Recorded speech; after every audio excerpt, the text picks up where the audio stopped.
गीता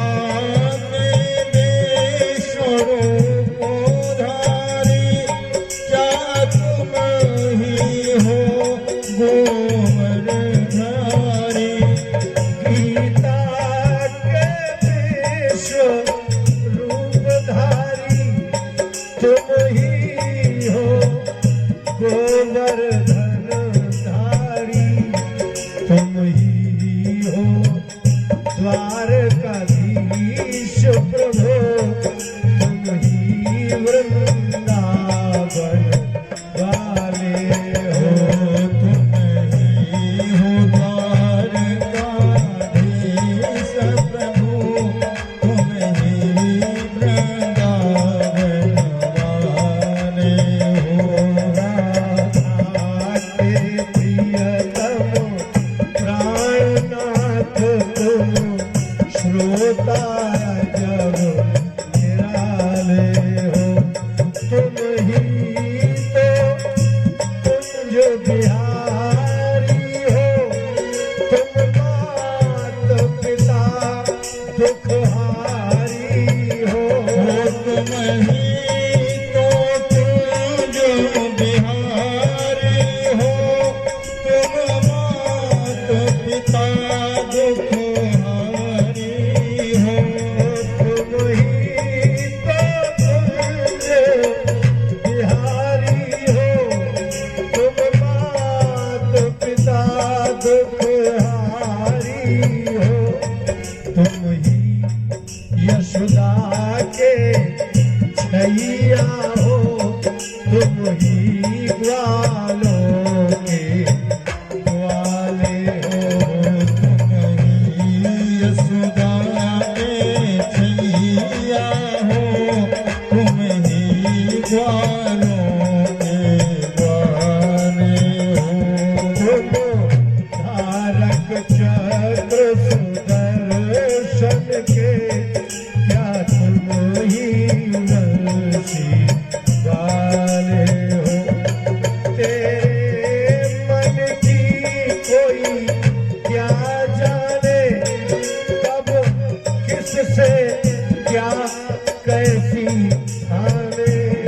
तेरे मन की कोई क्या जाने, कब किस से क्या कैसी ठाने। तेरे मन की कोई क्या जाने, कब किससे क्या कैसी ठाने।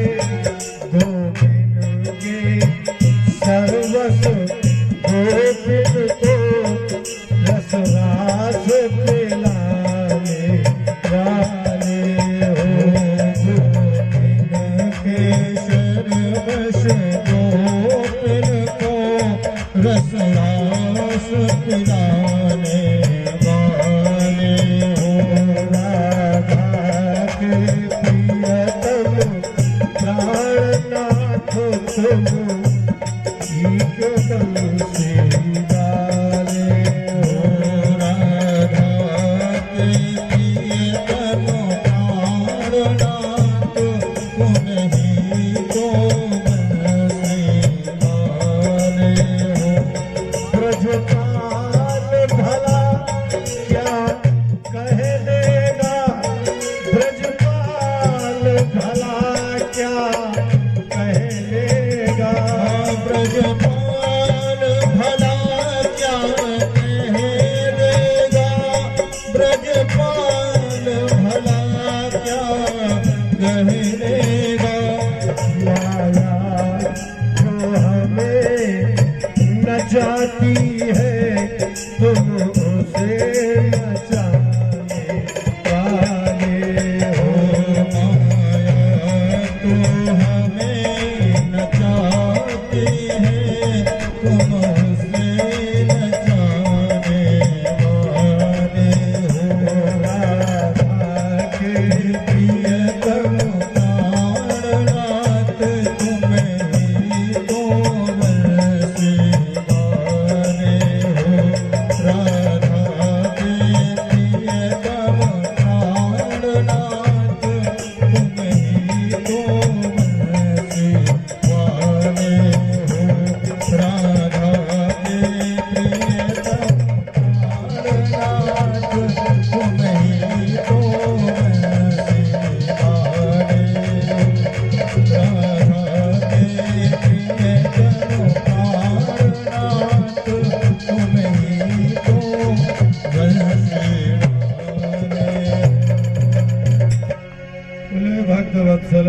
भगवान की जय। श्रीमद् भागवत महापुराण की जय। जय जय श्री राधे।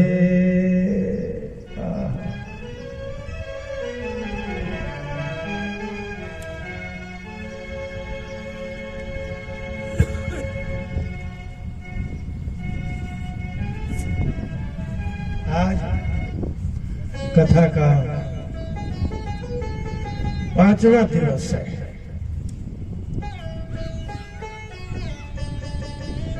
समझना तो प्रत्येक वस्तु कठिन है, बहुत कठिन है। इतना सरल तो कुछ है ही नहीं। कोई अगर विचार करे कि मैं विवाह नहीं करूंगा तो ऐसा रहना कठिन है। जैसा उसका शरीर है वो जैसा का तैसा जीवन व्यतीत कर दे। संसार के लिए बिल्कुल शरीर का उपयोग न करे। और यदि विवाह कर ले तो फिर आधे से ज्यादा सन्यासी जैसा जीवन व्यतीत करना। ना किसी का धन, ना किसी की स्त्री, ना किसी का जमीन, ना किसी की निंदा, ना किसी की स्तुति। ऐसा भी जीवन कठिन है। मनुष्य होना ही कठिन है। मनुष्य पैदा होना बड़ी बात नहीं है, लेकिन मनुष्य के लिए जो लिखा है वो होना कठिन है। एक बार अगर आप पढ़ लें कि मनुष्य में क्या लक्षण होना चाहिए तो ऐसा लगेगा कि ऐसा मनुष्य होता ही। और आश्चर्य की बात यह है कि ऐसा होने के लिए बहुत कुछ चाहिए।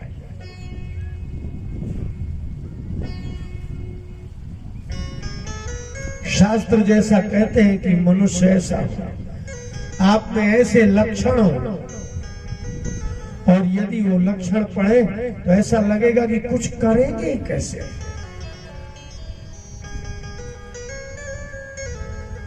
धर्म शास्त्रों की ओर जाएं। आदमी को क्या नहीं खाना चाहिए, तो नहीं खाना चाहिए में सब है। इसलिए ना में सब आ गया, हाँ में 2-4 चीजें आई। कैसा नहीं बोलना चाहिए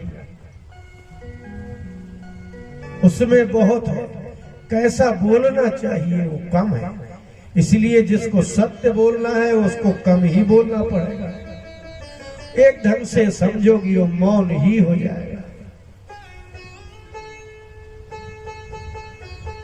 और यदि देखने की बात आएगी तो क्या नहीं देखना चाहिए, तो सारा नहीं देखना चाहिए। कितना देखना चाहिए, तो उसमें तो बहुत कम है। क्या नहीं छूना चाहिए, क्या नहीं लेना चाहिए। और यदि उसका देख लो लिखा तो ऐसा लगेगा कि हाथ पैर बांध के रहना चाहिए।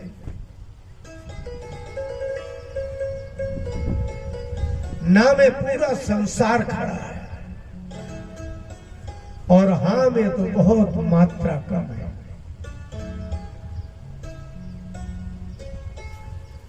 और जब ऐसा कोई व्यक्ति हो जो ना में खड़ा हो, हाँ में नहीं, तो समझ लो उसी का नाम महात्मा है। जो ना में खड़ा है वो महात्मा, जो हाँ में खड़ा है वो भोगी। जो ना में खड़ा है वो बंधा है, मुक्त है। वो ना में खड़ा है, मुक्त है, नहीं चाहिए, नहीं छूना, नहीं देखना। लेकिन हाँ में खड़ा है तो बंध गया। इसलिए बंधन हाँ में है, ना में तो कोई बंधन ही नहीं है। आपसे कोई कहे कि ये खा लो, बोले नहीं खाना, अब कोई बंधन ही क्या है। आपने खाया ही नहीं है तो पेट क्यों खराब होगा। और महात्मा और शास्त्र कहते हैं कि दुख तो हाँ में है, ना में कोई दुख ही नहीं है।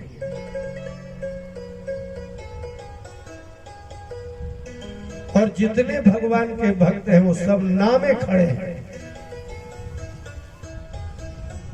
नहीं, बस उनसे पूछो क्या चाहिए।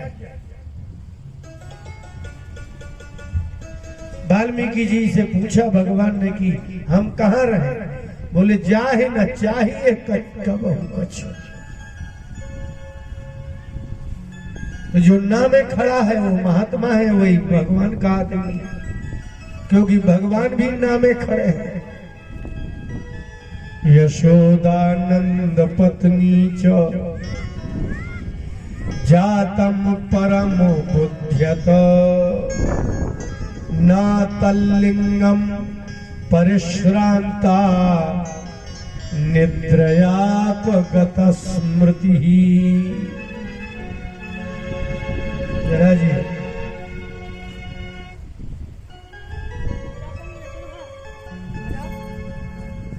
एक आश्चर्य घटा, भगवान के अवतार में एक आश्चर्य घटना घटी।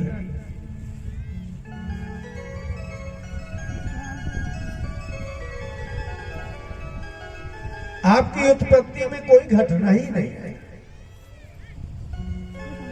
संसार उत्पन्न हो तो क्या आश्चर्य है। इसलिए आश्चर्य तो भगवान के प्रकट होने में है, जिसको माया ही नहीं भोगना, जिसको आपकी जरूरत ही नहीं है।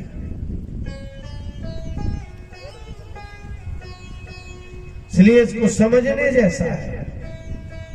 आपकी जरूरत नहीं है भगवान, और ना ही धरती के कोई खाद्य भोग्य भोज्य पदार्थों की आवश्यकता है।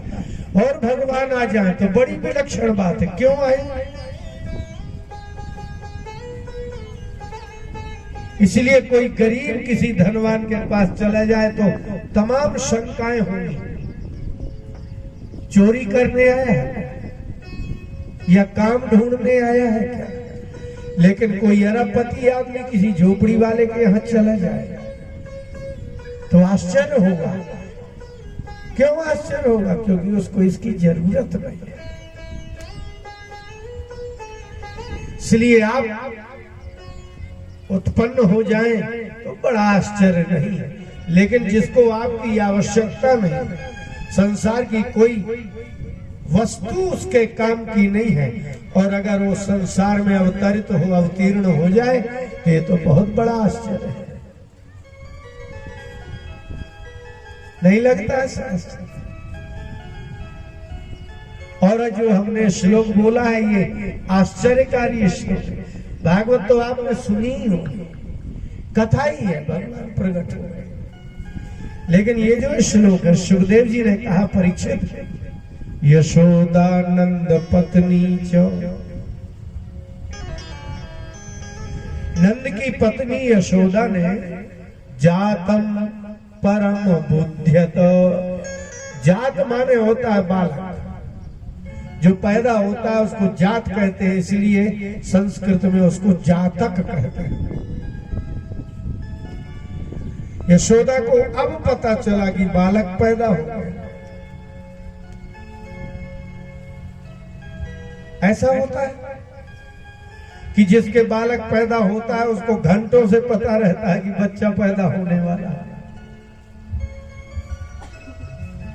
अब जब बालक हो गया तो पता चला कि बालक हो गया। न तल्लिंगम परिश्रांता, परिश्रांत, थकान नहीं हुई।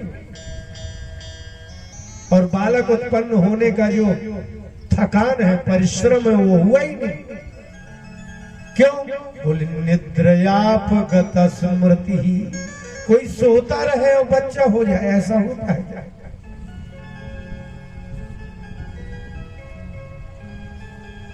हाथ में कोई आग रख दे और वो सोता रहे,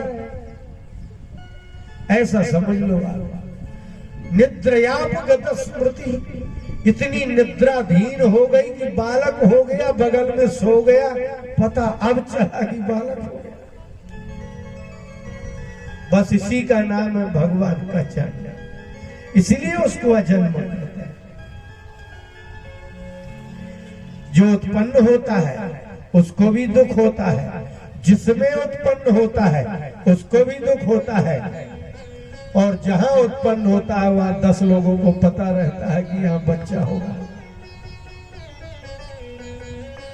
सुखदेव जी ने कहा, परीक्षित इस बात को अच्छे से ध्यान रखना कि यशोदा को पता ही नहीं चला कि बच्चा हुआ, परिश्रम ही नहीं हुआ, कुछ नहीं हुआ।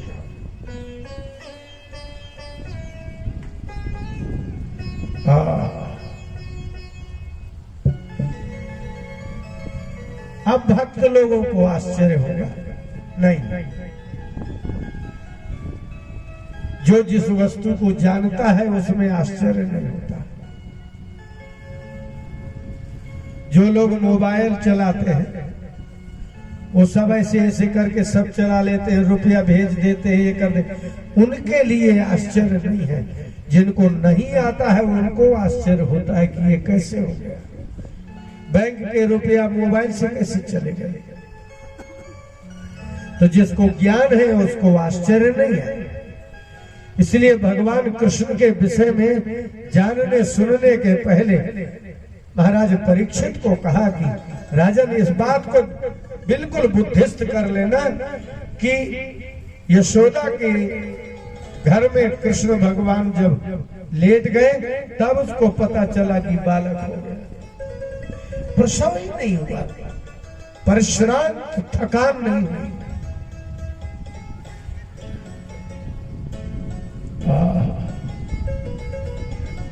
और जब भगवान को लोगों ने देखा, क्या कहना, एक जीवात्मा कहीं से मर करके आपके घर पैदा होता है और वह कितने दुख उठाएगा, आपके साथ रहेगा तब भी दुख उठाएगा, और आप धरती से चले जाओगे तब भी वो दुख उठाएगा, क्योंकि जो पैदा होगा वो दुख उठाएगा ही, बिना दुख के वो जीवन जी ही नहीं सकता। सुखदेव जी ने फिर परीक्षित को सतर्क करते हुए कहा कि परीक्षित, ये जो प्रकट हुआ, जो उत्पन्न हुआ, वो कौन है? नंद स्वात्मज उत्पन्न जाता ह्लादो महामना। आप जब अच्छा खाते हैं तो आह्लाद होता है, आपको अच्छा देखते हैं तो आह्लाद होता है, अच्छा प्रिय सुनते हैं तो आह्लाद होता है। ये तो आह्लाद प्रसन्नता ही, सुख ही। यशोदा के वामांग में, दाहिने अंग में, कभी छाती में जो लेटा है वो दुख नहीं, आह्लाद लेटा है।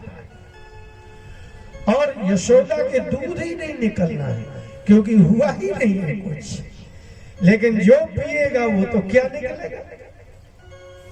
इसलिए परीक्षित जाता ह्लादा,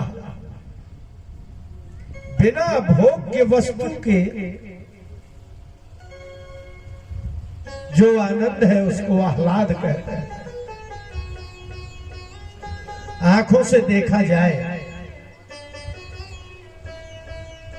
कानों से सुना जाए, हाथ से छुआ जाए, कितने दिन सुख होगा, लेकिन ये तो जन्म ही प्रसन्नता का, आनंद का, सुख का हो गया।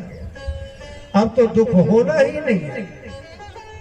अब ये जब तक पृथ्वी में रहेंगे बस गोप्यश्चा कर्ण मुदिता यशोदाया सुतोद्भवम। और गोप्यश्चा कर्ण, गोपियों ने सुना तो मुदिता, प्रसन्न हो गए। यशोदा के बालक हुआ, इतना सुना, गोपांगनाएं इतनी प्रसन्न। यात्मानं भूषयान चक्र वस्त्राकल्पांजनादि भी। जितनी स्त्रियां हैं, गोपियां हैं, बूढ़ी है, बड़ी है, कुमारिकाएं हैं, सब ने स्नान किया और आत्मानं भूषयान चक्र, अपने आप को विभूषित कर दिया, स्नान किया। क्या किया? वस्त्रा कल्पांजनादि भी, अंजन लगाया, नए वस्त्र पहने, आभूषणों को पुराने को उतारा, नए पहन लिए। जब प्रसन्नता होती है तो आप क्या करते हैं? आपके घर में जब कोई कार्यक्रम होता है तो आप उसमें नए वस्त्र पहनते हैं। अभी दीपावली आएगी तो नए नए कपड़े पहनते हैं। इसलिए यशोदा के यहाँ चले।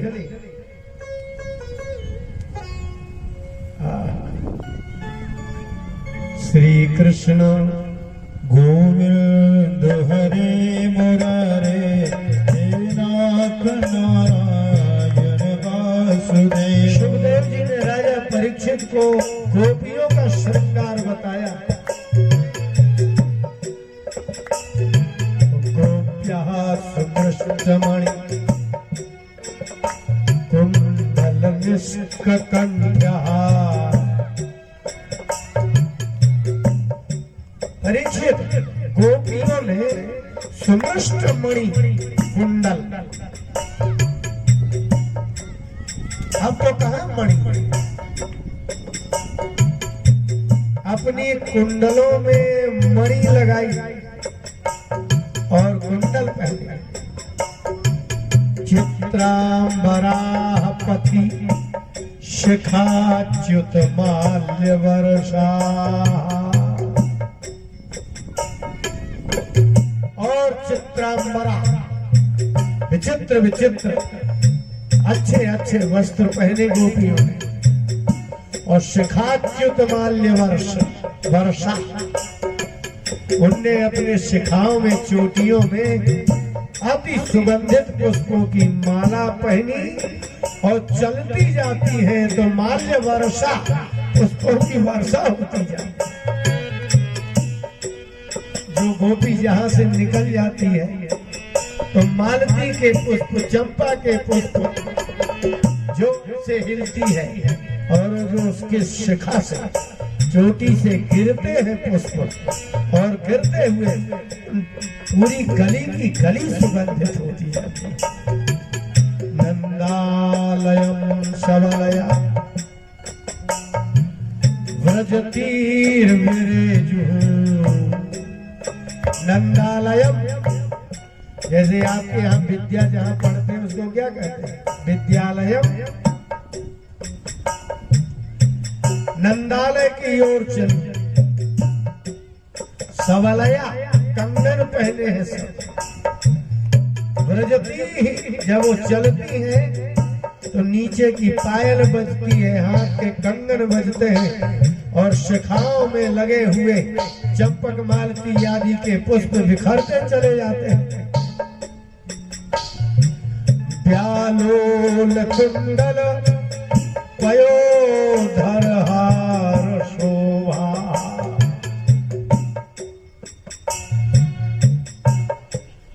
समुद्र को कहते हैं पयोधी और स्त्रियों के वक्षस्थल को कहते हैं पयोधर। जैसे जो गोवर्धन को धारण करे उसको क्या कहते हैं? गोवर्धन धर। और जो पृथ्वी को धारण करे पर्वत, उसको कहते हैं भूधर। ऐसे ही माताएं जो अपने बालकों के लिए ये धारण किए हैं वक्षस्थल, उनको कहते हैं पयोधर। भगवान के समीप में जाने वाली गोपांगनाएं पतिव्रता है, भोगनी नहीं है। इसलिए कहा है सुखदेव जी ने, ये उनकी शोभा नहीं है। पयोधर है वो मात्र बालकों के लिए है और किसी के लिए नहीं। पयोधर में लटकता हुआ हार, कुंडल और गोपियां चली। श्री कृष्ण गोविंद हरे मुरारे, हे नाथ नारायण वासुदेव, हे नाथ नारायण वासुदेव, हे नाथ नारायण वासुदेव। श्री कृष्ण गोविंद हरे मुरारे, हे नाथ नारायण वासुदेव, हे नाथ नारायण वासुदेव, हे नाथ नारायण वासुदेव। और नंद के दरवाजे में जब पहुंची गोपियां तो हरिद्रा चूर्ण तैलदभि सिंचन्त्यो जन मुज्जगु, तो नाद भरवा दिए नंद ने, जिसमें हल्दी है, पानी है, हरिद्रा चूर्ण रंग है। हल्दी के बड़े बड़े पिसवा करके बड़े बड़े नालों में पानी है और ऊपर से तेल भी मिला दिया है कि जिसके डाले तो वो कपड़ा में छूटे ही नहीं।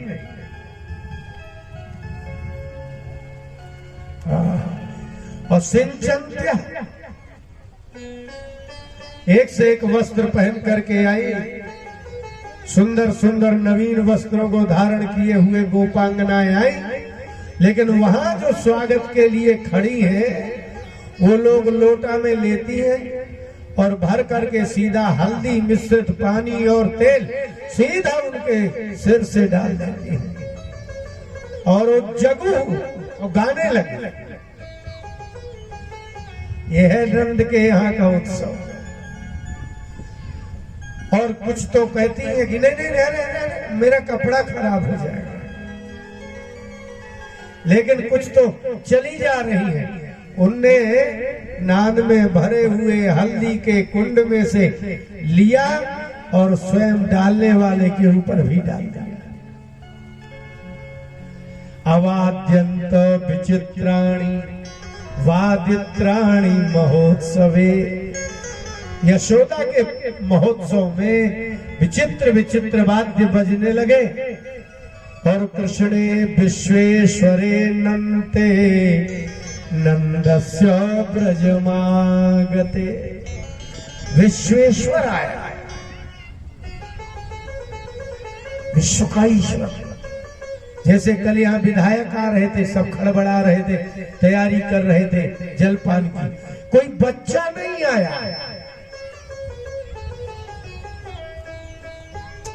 कृष्णे विश्वेश्वरे नन्ते ब्रजमागते, जिसको हम कृष्ण कहते हैं वो विश्वेश्वर आए हुए हैं और ब्रज में आए हुए हैं। इसलिए बड़े बड़े वादित्र बजाए जा रहे हैं, ढोल नगाड़ा तो रही सब।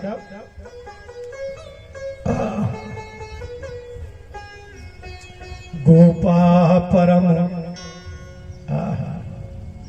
गोपा परस्परम हृष्टाः दधि क्षीर घृताम्बुभिः। ग्वाल बाल, ये तो हो गई गोपियों की बात। और गोल बाल क्या कर रहे हैं? बोले पुरुषों का विभाग अलग है, वहां उन्होंने अपनी नाद में दधी, क्षीर, घृत और अम्बु, दही, घी, जल, अम्बु माने जल, क्षीर दूध, ये सब ले रखा है। क्या के लिए? खाने के लिए नहीं। आसिंचन्तो बिलिम्पन्ता, कोई आता है तो उस पे दही डाल दिया, किसी ने दूध डाल दिया, किसी ने घी डाल दिया। इसी से मालूम होता है कि नंद के द्वार में कितना घी दूध रहा होगा।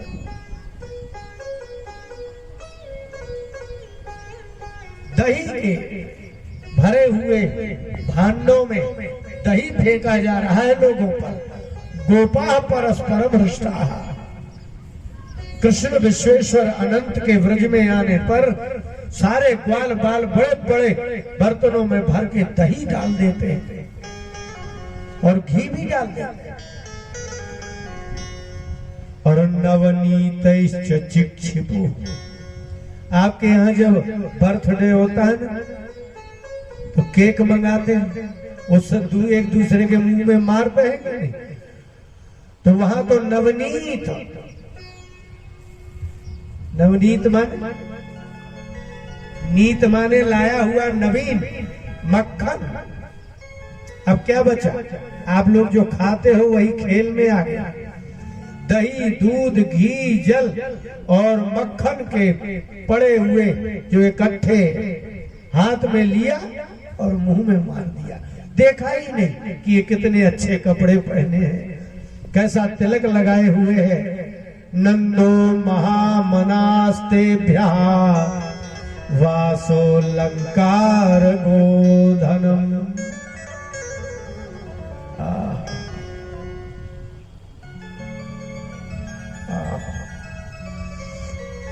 और नंद एक तरफ बैठे हुए हैं, उनने ढेर लगा रखा है वस्त्रों का, अलंकारों और गायों का। ये अलग बना हुआ है। जहां कपड़े हैं, अलंकार माने आपके कान, नाक, हाथ, पैर, इनके आभूषण, और गाय हैं असूत मागध बंदिभ्यो ये विद्योपजीविनः। आप जिसको आजकल बुद्धिजीवी कहते हैं, उसको संस्कृत में विद्योपजीवी कहते हैं।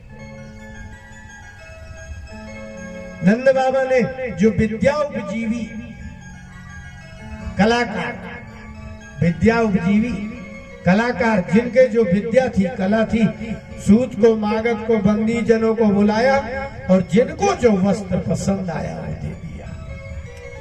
किसी को अलंकार अच्छा लगा वो दे दिया, किसी को गाय दे दी। तैस्तैः कामैरधीनात्मा यथोचितम अपूजयत्। परीक्षित ये इसलिए सुखदेव जी उनको सुना रहे हैं कि ये बिल्कुल दृश्य उसके बुद्धि में बैठ जाए, मन में आंख बंद करे। महाराज परीक्षित आंख बंद करे बैठे, सुखदेव जी ने भी आंखें बंद कर ली और बताना प्रारंभ कर दिया कि परीक्षित, एक तरफ तो घी, दूध, दही और जल के बड़े बड़े कुंड भरे हैं, बाल बाल एक तरफ एक दूसरे को मार रहे हैं, और एक तरफ जो गोपांगनाएं हैं, गोपियां हैं, सुंदर सुंदर वस्त्र पहन करके आई हैं, उनके ऊपर हल्दी, तेल और पानी मिला करके डाल रहे। परीक्षित को दृश्य उपस्थित, शब्द चित्र है। तैस्तैः कामैः अदीनात्मा। दीन आत्मा तो जानते हैं ना, दीन, दीन शब्द उर्दू का नहीं, संस्कृत का है।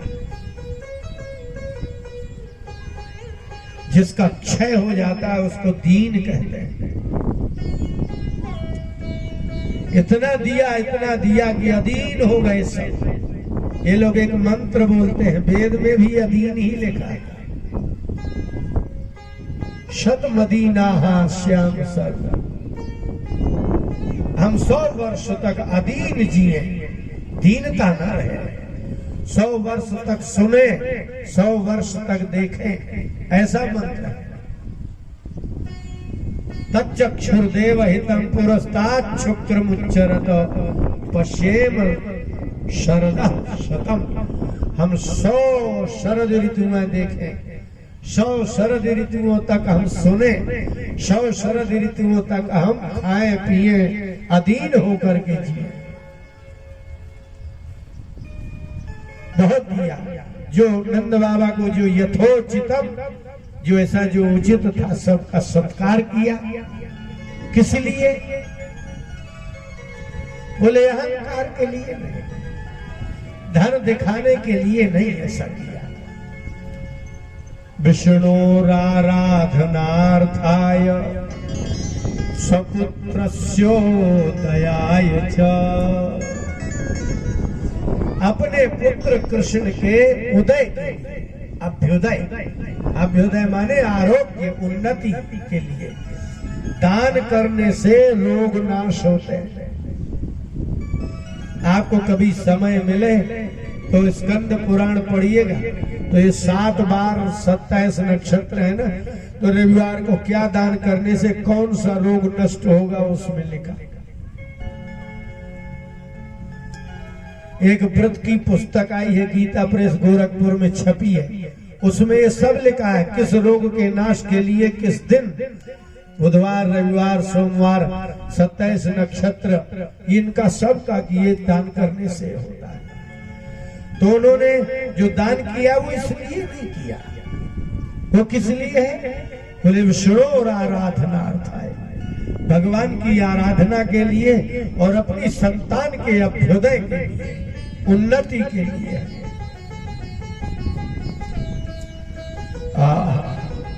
लेकिन यह एक और भी विचित्र बात है, बहुत विचित्र बात है। राक्षसों के जरासंध आदि के भय से भयभीत होकर के शूरसेन ने, वसुदेव जी के पिताजी ने वसुदेव की पत्नियां जहां तहां रखी थी, और उनकी एक पत्नी रोहिणी नंद बाबा के यहाँ थी। राक्षसों का भय तो रहता। रोहिणी च महाभागा नंद गोपाभिनंदिता। नंद गोप सारे व्रज के नंद बाबा के सहित ग्वाल बाल उनका अभिनंदन, उनको पूज्य श्रेष्ठ मान के रखते थे, बड़े प्रेम से रखे थे। और ये वसुदेव की पत्नी है, जो महामाया ने बलराम जी को इनके गर्भ में स्थापित किया था, ये वसुदेव पत्नी है। और ये बोलिए भी व्यचर द्रव्य वासहस्र कंठाभरण भूषितम। आज रोहिणी का पति तो जेल में था, वसुदेव कंस के कारागार में, लेकिन वह नंद और गोप ग्वाल बालों से इतना स्नेह प्राप्त था कि वह दुखी नहीं थी। इसलिए दिव्य वासा, दिव्य वस्त्र उसने भी पहने की, यशोदा के पुत्र हुआ है, और माला पहनी, और कंठाभरण, कंठ का आभरण क्या? हार। आपके यहाँ कोई रिश्तेदार दुखी हो जाए और आप उसको रखो, वैसे रखो कि उसको अंतर ना मालूम पड़े। इसलिए रोहिणी को ऐसा लगता ही नहीं है कि मेरा पति कंस के कारागार में बंद है और मैं बेचारी अकेली यहाँ पुत्र लिए नंद के यहाँ पड़ी हूं, पता नहीं कब तक रहना पड़ेगा।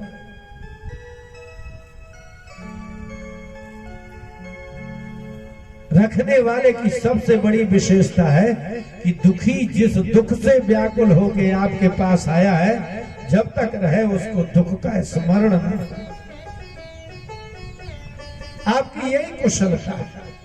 आप किसी को अपने घर रख लो, भांजे को, नाती को, तो जिस दुख से दुखी होके आया है उसको आपके यहाँ उस दुख का स्मरण भी ना आए, तब तो आपके रखने का मतलब है। और नहीं तो आप भेदभाव करो अपने बच्चे में, उसमें बच्चे में डांटो, अपने बच्चे से काम न करवाओ, उससे काम करवाओ, तो उसको पता नहीं चलेगा। इसलिए लिखा है रोहिणी च महाभागा नंद गोपाभिनंदिता। रोहिणी रह रहे वसुदेव पत्नी, लेकिन उनको लगता ही नहीं है ऐसा। यहां से वहां, वहां से यहां विचरण कर रही है। सुखदेव जी ने कहा, परीक्षित, नंद बाबा की संपत्ति पर संदेह होता होगा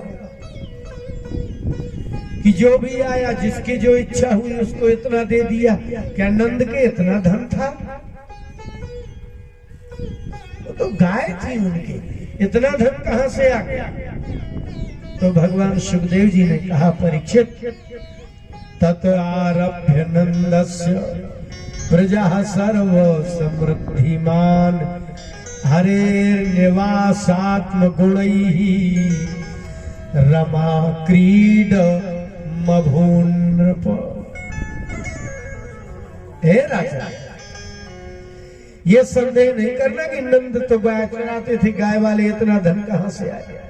बोले इसलिए कि तत् आरभ्य नंदस्य प्रजा सर्व समृद्धिमान। जिस दिन ततारभ्य माने वहां से आरंभ करके, जैसे ही कृष्ण यशोदा के पलना में आए वहां से लेकर के अकेले यशोदा और नंद के घर में ही समृद्धि नहीं हुई, व्रजा संपूर्ण व्रज, किसी को पता ही नहीं है कि किसके घर में क्या भर गया। क्यों? बोले रमा क्रीडम अभूत, लक्ष्मी नाच गई उस दिन से, जिस दिन से कृष्ण आए लक्ष्मी नाच रही है। हरे निवासात्म गुण ही रमा क्रीडम अभूत। आप नाचते हैं और कहीं लक्ष्मी नाच जाए। आत्मगुण, भगवान श्री हरि की आत्म स्वरूपा लक्ष्मी उसी दिन साथ में आई जिस दिन कृष्ण को वसुदेव लाए और रखा। तो अकेले नंद के घर में ही नहीं, जितना व्रज के जितने घर थे सबके घर में लक्ष्मी नाच गई। और ये विशेषता हो गई कि इतना निकाल के जाए तब तक वो भरा मिलता था। और कभी किसी को लगा नहीं कि मैंने ये घड़ा भरा था, ये घटा क्यों नहीं, इतना देने पर भी। बोले भगवान ही ऐसे हैं। क्यों? बोले इसलिए कि जो यशोदा के पलना में यशोदा को बिना बताए पैदा हो जाते हो तो वहां के लोगों को क्या पता चले।